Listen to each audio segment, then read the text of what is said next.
Next up, now that we have a great and accurate close crop, we can now add color to the background. We might need to resize our image so we can accommodate some text here in between our margins, but let's see what happens.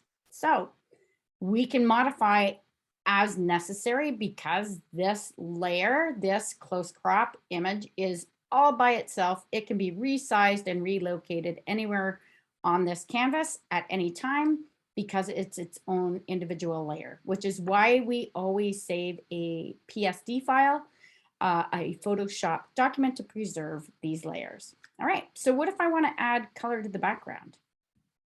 Well, our background image, if we turn this layer on, when we created a new canvas, we already had white pixels in the background. So we could use this layer to add color to.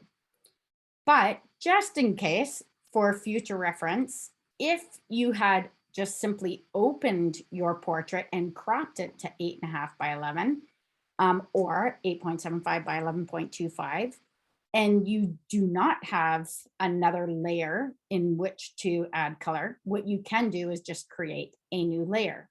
You can create a new layer by, so if I have this image selected, because maybe that's the only layer I have, if that's the case, I'm going to go under the layer menu and I can choose new layer. And you can also see that it is Control Shift N here or Command Shift N, or is that Shift or Control? It's one of those. Anyway, I never use this one. Why?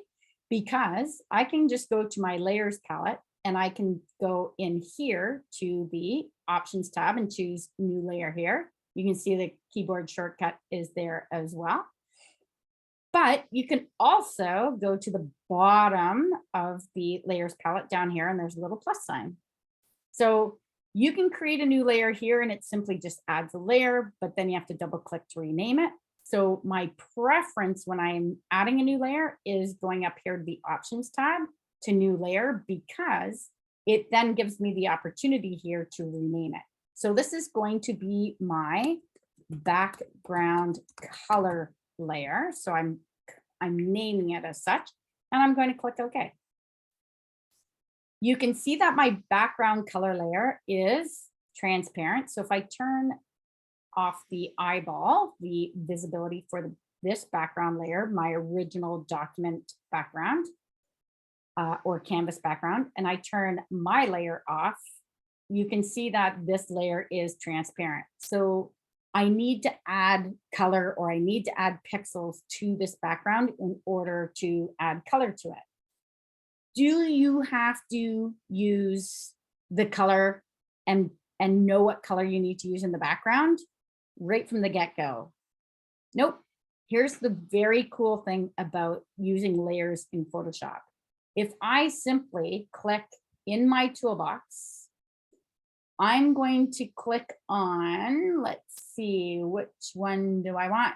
Because they have things hidden in other tools. So if I go to my paintbrush, nope, my gradient tool. Sorry, it's under my gradient tool.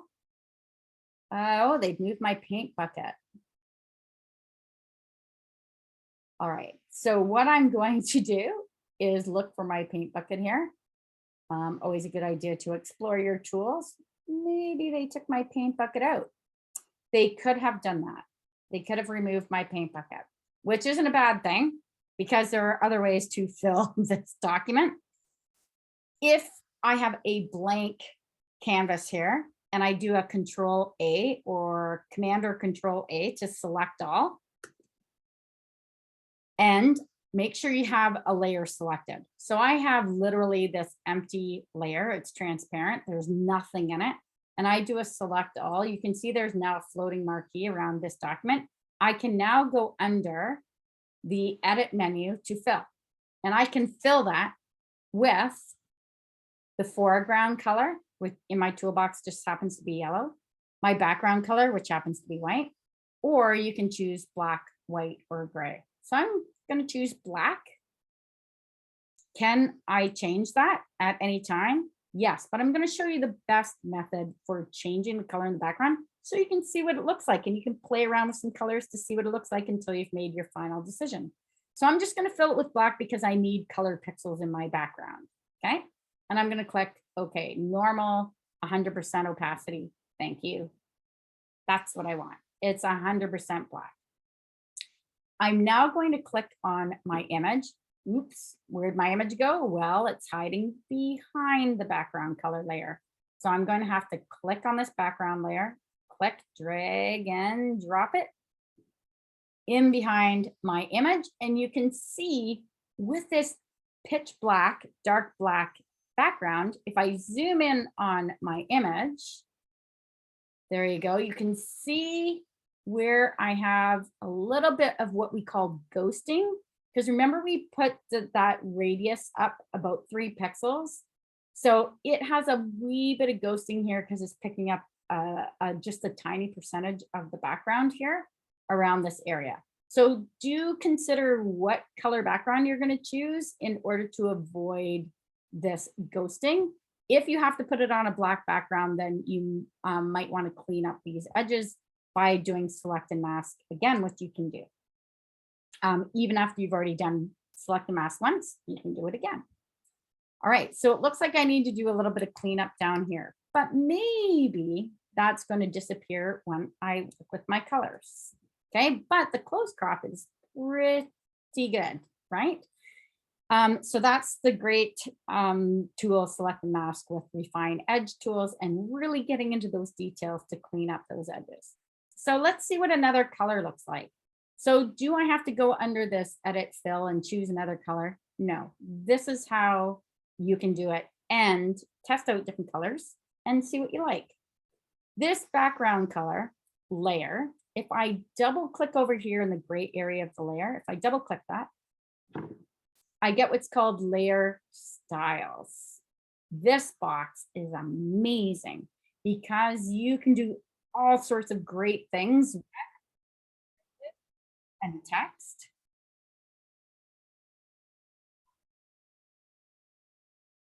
Sorry, a little blip there with someone calling in. So this is where the layer styles, again, let me show you how to get that. So we need to double click in the gray area here. If you click on the words, it's just going to ask you to rename the layer. So click over here in the gray area in order to reveal the layer styles palette. You can bevel and emboss type. You can do lots of cool things with objects within these layers. But what you do when you have a flat layer pixel, like the whole thing is filled with one color, but it's filled with pixels, is we can now use this thing called color overlay. This is my favorite part of using layer styles. If you've got pixels in here and you're not sure what colors you want to use, this is the best place to do it. So where it says color overlay, I've turned that on and you can see the color over here. This was the last one I chose. So it defaults to the last one you used. And often the default for Photoshop is this is set up to screen. So when it's set up to screen, okay, sometimes you don't see the color that you want. So I like to set mine up to normal. So it's 100% pixels. Okay. And then I'm going to choose the color here. So I'm going to choose, this is a pretty awesome teal, but I think I'm going to back it off a little bit. And the reason for that is I don't want it too glowing here, because now it looks like I was kind of shot on a kind of a green screen and it doesn't look that realistic. So I'm going to mute it down a little bit in my colors here. There we go. That looks better. And if I'm taking a look at my color scheme, I might then think, okay, what's the opposite of teal if I want contrast? What's the opposite of teal on a 12-point color wheel? It's going to be a yellow orange. So I've got this greeny blue and, well, kind of a red orange actually is what the opposite color is going to be. So I'm going to go with a complementary color theme for my image. I've also got this color, so it's a good contrast and it matches nicely to my gray jacket. So this is a great place to just like, what color looks best? Play around with the colors. Okay. And we're in layers, so you can always change your mind. Okay. Once you've made a decision, that's okay. If you preserve your layers and save a PSD file, you can always go back in and make changes when you want. Okay. So this is bright. Ah, too bright. I'm too well lit from behind, and thus kind of gives me an odd look in the front. So I'm going to mute that down a little bit to match the lighting as much as I can here. There we go. And I'm going to click OK. So I've now added color to my background. Other things you can do here is you can always add another photo. So this is simply just adding color to your background. You just add a new layer, layer styles, and see, it still looks black in my thumbnail, but I've used layer styles to add color to the background.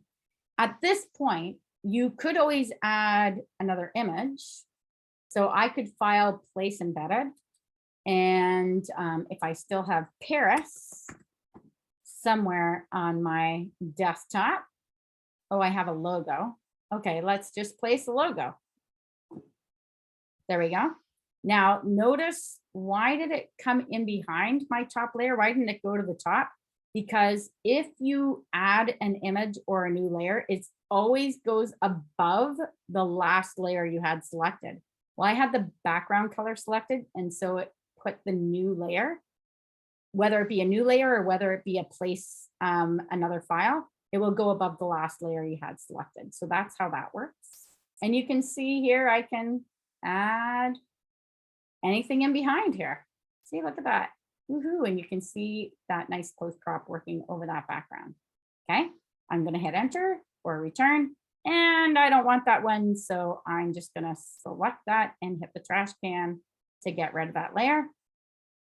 Now, what if I didn't want to get rid of the layer? I'm just like playing around with some options with backgrounds and images and things. You can just turn the visibility off.